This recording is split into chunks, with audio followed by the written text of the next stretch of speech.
Marim një raportim në këto momente nga KQZ me kolegën Oliverda Almuqa dhe pastaj rikthehemi bisedës në studio. Oliverda, çfarë na raporton në këto momente nga KQZ, cilat janë shifrat më të fundit nëse ka shifra sa i takon pjesëmarrjes deri tani?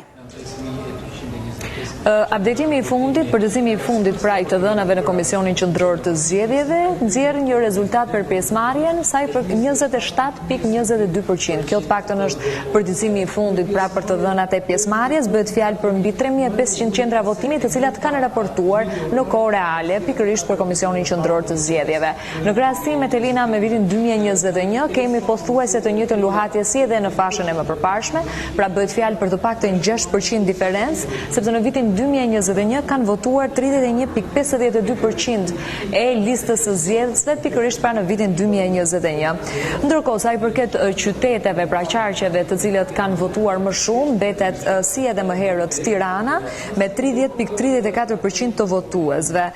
Ndërkohë kjo do të ndiqet më pas edhe nga Durrësi. Ndërkohë sa i përket qarkut me numrin më të ulët të votuesve, mbetet si edhe në fashat e kaluara pikërisht pra Vlora me vetëm 15.000 votues, 19%. Bëhet fjalë kjo për qendrat e raportuara, pra që vinë në kohë reale nga Komisioni Qendror i Zgjedhjeve. Kjo është panorama aktuale deri më tani sa i përket pjesëmarrjes e Telina, ndërkohë që kemi të updateuara të dhënat e fundit edhe në raport me votën e diasporës. Duke qenë se sot kanë zbritur 2 avion me materiale zgjedhore dhe zarfe që vinë nga diaspora, më i fundit është ai i orës 13:30.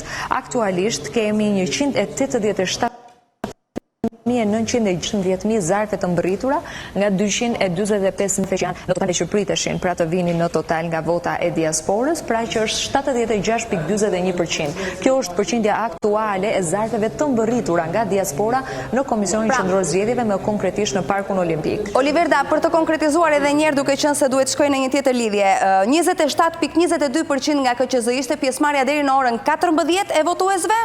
Deri në orën 13. 13. I fundit. E kuptoj. Mirë, faleminderit Oli, ne do lidhemi sërish së bashku.